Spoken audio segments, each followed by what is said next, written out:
क्या आप जानते हैं रोज़ाना 5 वक्त की नमाज़ पढ़ना सिर्फ़ एक इबादत नहीं बल्कि इसके बहुत से हेल्थ रिलेटेड बेनिफिट्स मौजूद हैं। जी हाँ, ये एक मज़हबी बात नहीं बल्कि बहुत सी मेडिकल रिसर्चेज़ इस चीज़ को एक्सेप्ट करती हैं कि नमाज के बहुत से फिज़िकली बेनिफिट्स मौजूद हैं। ज़रा सोचिए, एक शख्स दिन में 5 बार नमाज पढ़ता है और उसमें वो कई बार रुकू करता है, सजदे करता है, क़याम करता है। तो ये सिर्फ हरकत नहीं है बल्कि ये एक्सरसाइज है।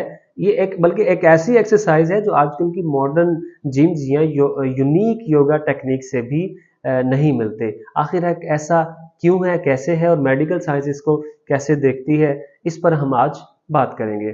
तो वीडियो शुरू करने से पहले मैं आपसे रिक्वेस्ट करूंगा, अगर आप हमारे चैनल पर नए हैं तो डॉक्टर सेज को सब्सक्राइब कीजिए और बेल आइकन को प्रेस कीजिए ताकि आपको हमारी सेहत के मुतालिक नई आने वाली रिसर्च बेस्ड इंफॉर्मेशन टाइमली मिलती रहे। तो सबसे पहले बात करते हैं हम सजदे की।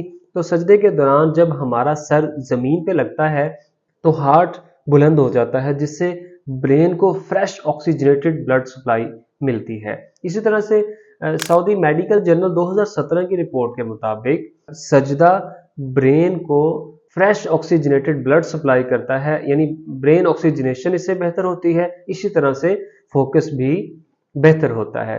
तो मुझे यहाँ पे अमीर अहले सुन्नत दामत बरकातुहुल आलिया का एक कॉल याद आता है। फरमाते हैं कि जो सजदे में सुकून पा लेता है वो दुनिया भर की सबसे बड़ी नेमत पा लेता है। और हैरत की बात यह है कि मेडिकल साइंस भी इस चीज़ को तस्लीम करती है कि सजदे के दौरान रूहानी सुकून होने के साथ साथ इसमें साइकोलॉजिकल फैक्ट्स भी मौजूद है। जी हाँ, जर्नल ऑफ साइकोलॉजिकल एंथ्रोपोलॉजी की 2013 की रिपोर्ट के मुताबिक नमाज के दौरान कुरान पाक की तिलावत करने से और मूवमेंट से, यानी जो हम मूवमेंट करते हैं जैसे सजदा करते हैं, रुकू करते हैं, तो इससे हमारे जिस्म में स्ट्रेस हार्मोन कम होते हैं और बॉडी एक रिलैक्स फील करती है। यानी जो रिलैक्स हमें थेरापीज या फिर टैबलेट से भी नहीं मिलता, यकीनन वो हमें नमाज से मिलता है। यकीनन अल्लाह पाक ने भी कुरान पाक में इरशाद फरमाया है, अला बिज़िक्रिल्लाहि तत्मइन्नुल क़ुलूब, यानी बेशक अल्लाह के जिक्र में ही दिलों का चैन है। तो ये सिर्फ रूहानी बात नहीं बल्कि साइंटिफिक प्रूफ भी मौजूद है। इसी तरह से 5 वक्त की नमाज फुल बॉडी स्ट्रेच है। जी हाँ, रुकू करने से हमारी लोअर बैक और स्पाइन फ्लेक्सिबल होते हैं। इसी तरह से जॉइंट स्टिफनेस भी कम होती है। और इसी तरह से सजदे की बात करें तो सजदे से हमारी डाइजेशन भी बेहतर होती है। जी हाँ, बिल्कुल ऐसा है। जब हम सजदा करते हैं तो हमारे पेट के मसल्स पर जेंटल प्रेशर पड़ता है जिससे डाइजेशन का निज़ाम इम्प्रूव होता है। एक स्टडी के मुताबिक आर्थराइटिस के मरीज जो रेगुलरली नमाज पढ़ते हैं उनके अंदर जॉइंट मोबिलिटी बेहतर पाई गई। यानी कि नमाज एक स्पिरिचुअल इबादत होने के साथ साथ एक फिजिकल थेरापी भी है। दिल की सेहत पर भी नमाज के हैरान कुन असरात होते हैं। ब्लड प्रेशर भी कंट्रोल रहता है। यानी इसको आप यूं कह सकते हैं जैसे हम रोजाना एक कोई भी लाइट एक्सरसाइज करते हैं।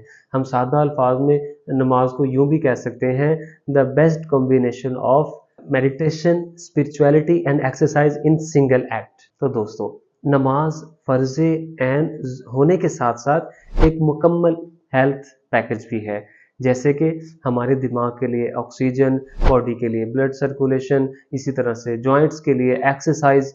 तो ये इस तरह से एक मुकम्मल हेल्थ पैकेज है। यही वजह है कि आज की मॉडर्न साइंस इन हक़ाइक़ को एक्सेप्ट कर रही है जो कि हमारे प्यारे आका अलैहिस्सलाम ने हमें 1500 साल पहले ही ये चीज़ें अपने स्वाय हुस्न हमें बताई। लेकिन दोस्तों याद रखिए, नमाज हमने एक्सरसाइज के लिए नहीं बल्कि अल्लाह पाक की रज़ा के लिए पढ़नी है। ये साइंसी और मेडिकली फ़वाइद तो हमें बोनस के तौर पर साथ मिलते हैं। यहाँ पर मैं आपको रेफरेंस के तौर पे 2 हदीसें सुनाता हूँ। प्यारे आका अलैहिस्सलाम का फरमान का मफ़हूम है, जो शख्स ईमान और इखलास के साथ नमाज पढ़े अल्लाह पाक उसके तमाम गुनाह मुआफ़ कर देता है। इसी तरह से नमाज ना पढ़ने पर भी एक वईद है कि नमाज छोड़ने वाला कुफ्र के करीब है। इसलिए हमें कोशिश करनी चाहिए कि हम 5 नमाजें बर वक्त जमात के साथ पढ़े, कोई नमाज हम कज़ा ना करें। यानी नमाज में हमें हेल्थ बेनिफिट्स के साथ साथ ईमान की हिफाजत اور گناہوں سے بخشش کا ذریعہ بھی۔ امید ہے آپ کو آج کی ہماری ویڈیو پسند آئی ہوگی، اس کو دوستوں کے ساتھ شیئر کیجئے اور ہمارے چینل کو سبسکرائب کیجئے۔ ملتے ہیں نیکسٹ کسی اسی طرح کے انٹرسٹنگ ٹاپک کے ساتھ، تب تک کے لیے اللہ حافظ۔